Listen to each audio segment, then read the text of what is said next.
studying shadows like an indoor cat until dusk, when the sky walks me home.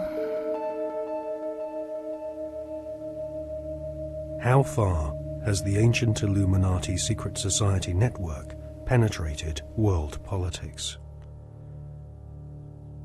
If you read the many books published about conspiracies, then you will learn that many leading authors have alleged that British Prime Minister Tony Blair is a high-ranking Freemason.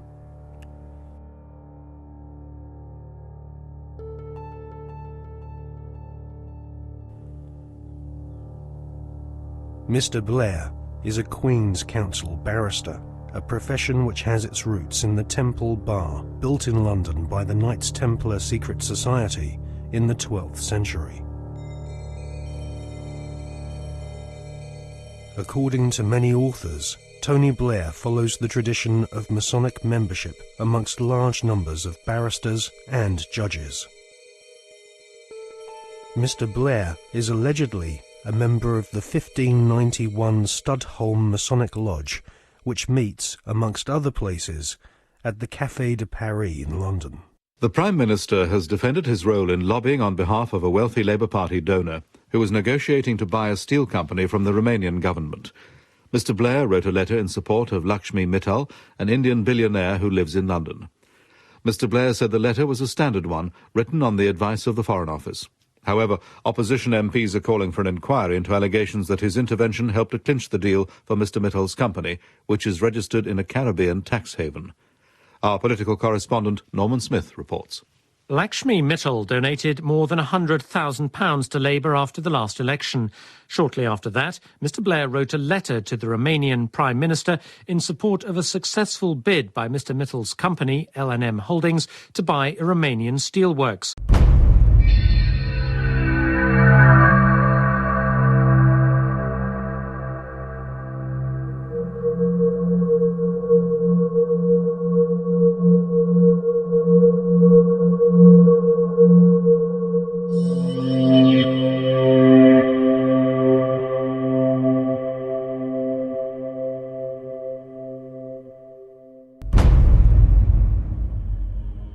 A retired solicitor once described barristers like Tony Blair as highly paid professional liars.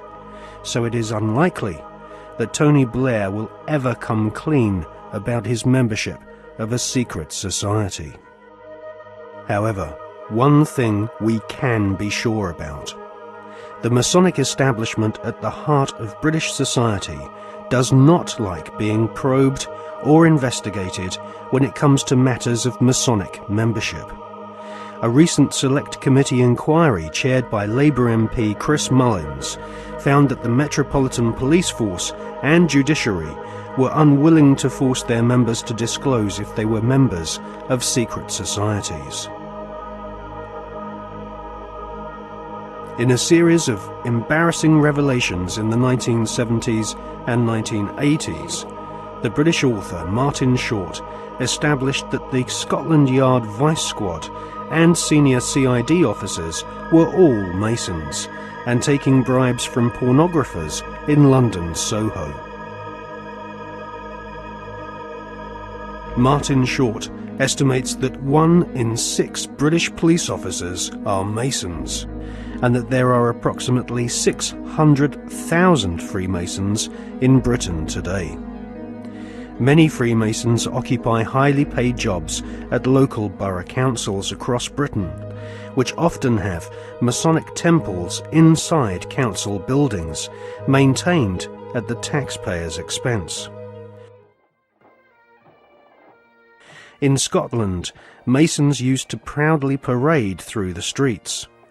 After the exposure of local authority frauds involving corrupt Masonic solicitors and councillors, British Freemasons went underground and now rarely march in view of the public.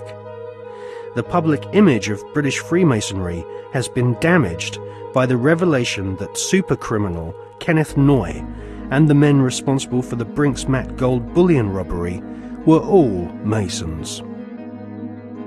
As Prime Minister, Tony Blair has frequent meetings with the Queen. She herself is Grand Patroness of International World Freemasonry, which has its Grand Lodge of England headquarters near Drury Lane in London. The British government employs a huge number of civil servants, magistrates, judges, solicitors and officials, which have all historically been Freemasons. The deceased author of The Brotherhood, Stephen Knight, says that penetration of Freemasonry into the British establishment goes way beyond policemen and parish councils. Knight says that the Palace of Westminster, home to the British Parliament, is used as a meeting place for at least 2 Masonic lodges. One of these lodges is called the New Welcome Masonic Lodge, which regularly hosts blood-curdling rituals and ceremonies inside the Palace of Westminster. Members of Parliament from all political parties gather together, wearing white gloves, sashes, lambskin aprons, and wielding ceremonial daggers, swearing bloodthirsty oaths of allegiance to each other. Just where this leaves British democracy is anyone's guess, but the fact that these secret ceremonies take place in a building paid for by the British taxpayer leaves one wondering if Freemasons do not see themselves as superior to the average British citizen. Many researchers claim British Prime Minister Tony Blair is a high-ranking 33rd degree Freemason.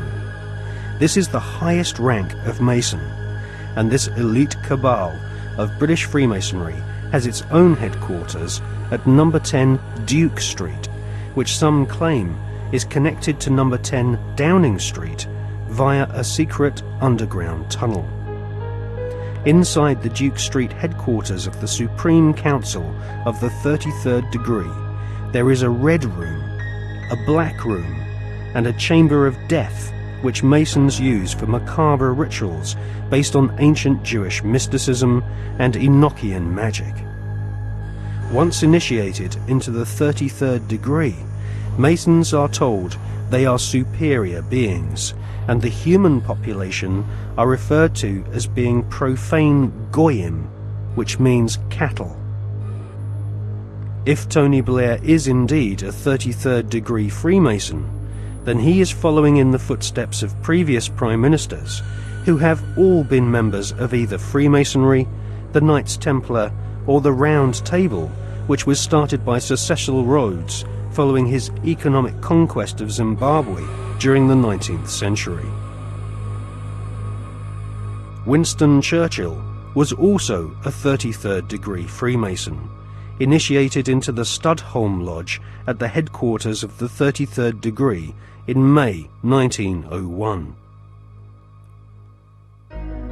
Winston Churchill was also a member of the Order of Druids, who often meet at Stonehenge during the spring equinox, whilst members of the British public are forcibly restrained from this ancient megalithic site by thousands of police officers. The ancient Druid rituals at Stonehenge can be considered harmless when compared to the murderous, satanically inspired ceremonies of Freemasonry. Most Freemasons do not progress beyond the first 3 degrees or exams of initiation. These are often called the blue degrees. In fact, many Masons do not even realize that beyond the 3rd degree of Master Mason, that there are higher degrees. The higher degrees of Freemasonry are almost exclusively populated by men of aristocratic lineage, or ex-officers of the armed forces. In all, at any one time, there are no more than a few dozen men who reach the 33rd degree. As they pass each ritual test, the ceremonies become more bizarre and include symbols which can be found in ancient Egypt, with initiates being given pompous titles such as sovereign, prince, or knight.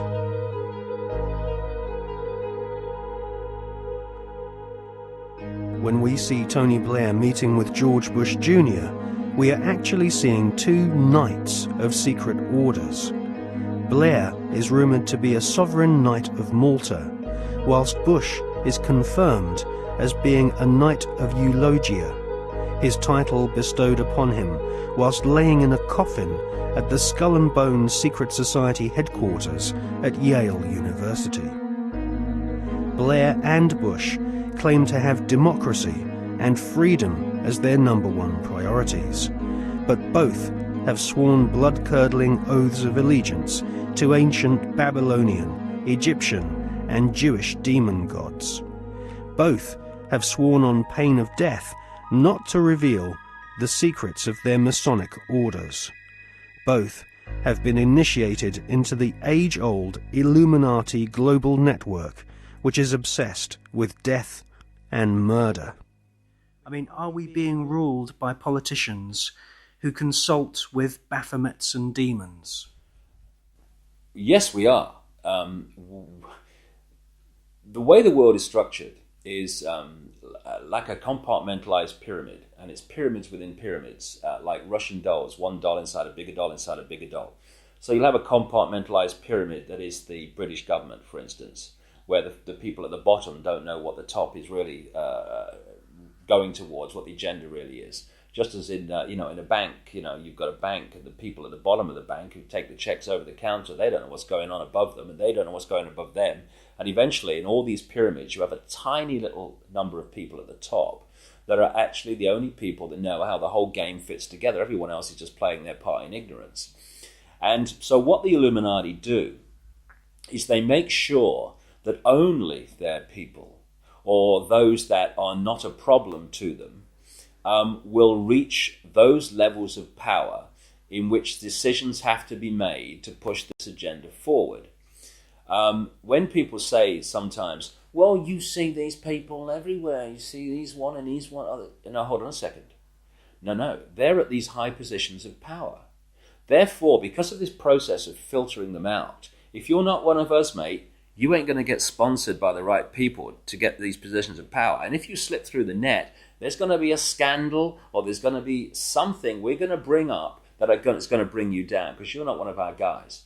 And so therefore, the ratio of people who are into these dark satanic rituals, etc., to positions of real power in the world are very, very high compared with the general population, where it's nothing like as high, of course. And so the question answers itself, in my experience, when people say, do you think the Prime Minister of Britain's involved? And my reply is he the Prime Minister of Britain? Yeah, well, he's involved, particularly Britain, because the reason, you see, that you cannot put a cigarette paper between the British Prime Minister ever and the President of the United States, whether Democrat or Republican, is because both are answering to exactly the same masters. And Blair and Bush, who are gophers, I mean, the real power you don't see. They're just, they're on public display, they're still at gopher level. They are far more terrified of those in the shadows dictating to them than they are of public reaction to them. Because the most that public reaction can do is kick them out. It's not the most that the people in the shadows can do. And I was talking years indeed before Blair came to power, that Blair was a chosen one and that he would be brought through. And one of his tasks would be to take Britain into the euro, among many other things. And this is why Bush and Blair speak from the same song sheet, because the same people are handing out the song sheets. So yes, absolutely is involved. And so are the British royal family in horrendous rituals that go on at places like Balmoral. And if what really goes on comes out, and it will, people like Bush and Blair and the British royal family will have to reincarnate many times to complete the sentence.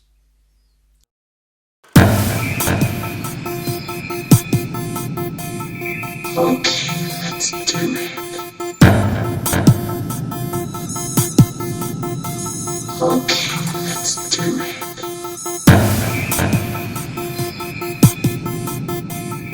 Okay, let's do it. Let's do it.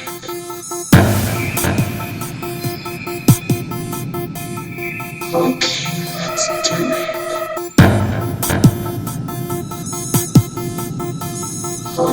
Let's do it.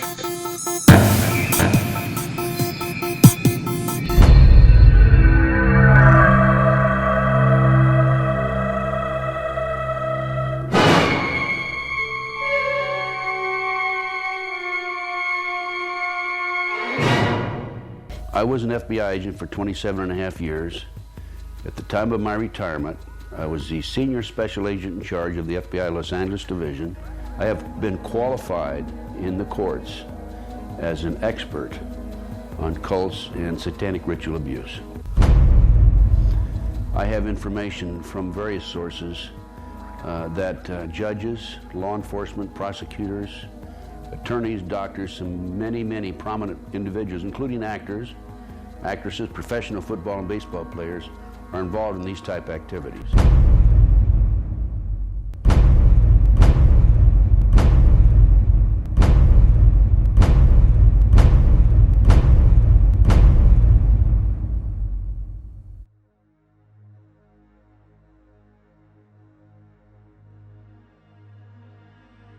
If you go back 225 or 30 years ago, you have what we call the Illuminati that was established in 1776.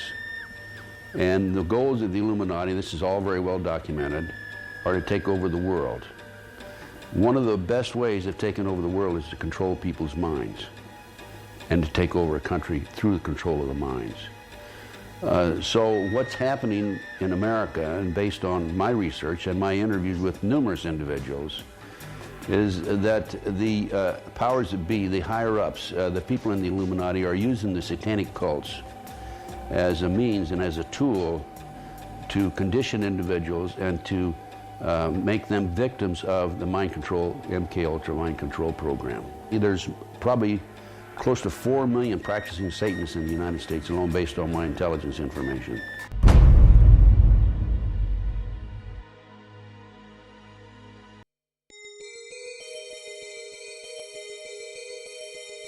If the many authors on the subject of the occult are correct, and Tony Blair has been initiated into the 33rd degree, then his pseudo-Christian morals will be compromised by the fact that devil worshippers and high-ranking Freemasons have walked through the corridors of power hand in hand for centuries.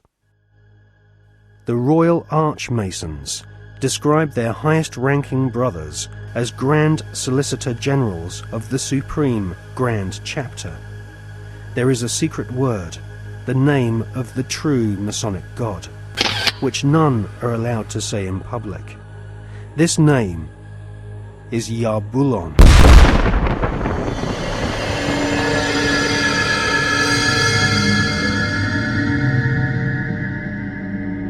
The Masonic God is not the same God of the Bible, which the Masons call Adonai.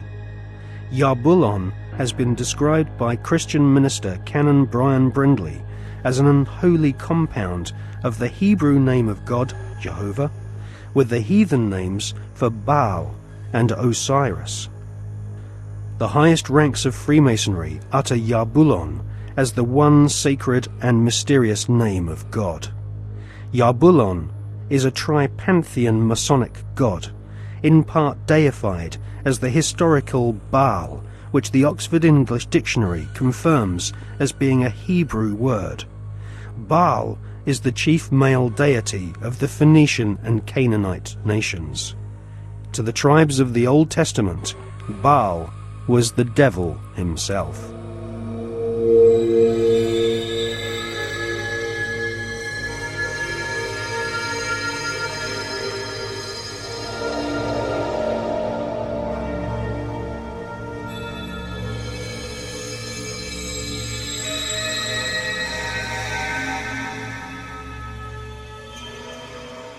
Albert Pike is America's most celebrated Freemason. Pike was Grand Commander Sovereign Pontiff of Scottish Rite Freemasonry in the southern and western United States from 1859 to to 1891. Scottish Rite Freemasonry has its own headquarters at the 33rd degree in Edinburgh. The United Grand Lodge of England has tried to deny that the true god of Masonry is Yarbulon, or has anything to do with the devil. But Albert Pike describes Yarbulon as a symbol of the infinite and eternal Godhead, a mongrel word whose name has been for 2,000 years an appellation of the devil.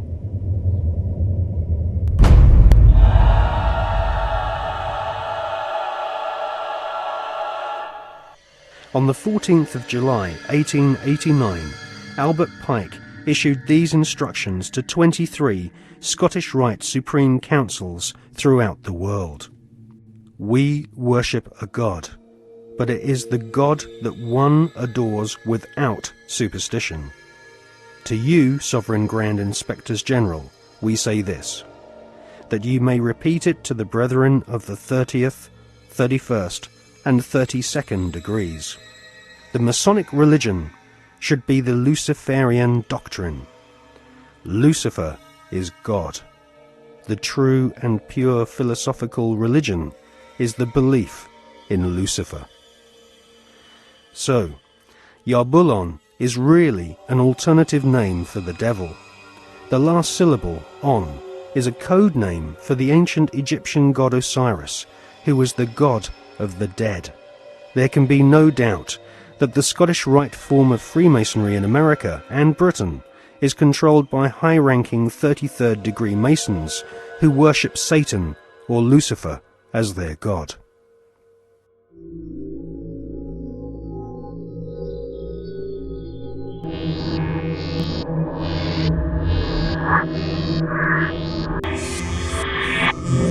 We're talking about occultic forces.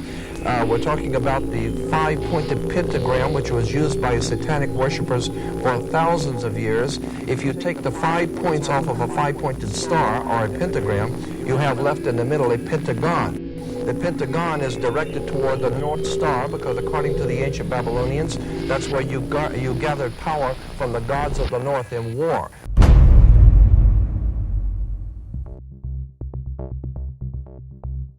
We cannot allow our sons and daughters to be sent to die in a bankster's war. For oil, for heroin, for cocaine, for gold, or for control. Sun Tzu, the great strategist of war, said that all confrontations are won before the battle begins. There has never been a battle that has been won defensively. But we must prepare by becoming self-sufficient. We must prepare to do that which has not been done before. Once identifying the enemy, they have to be routed out.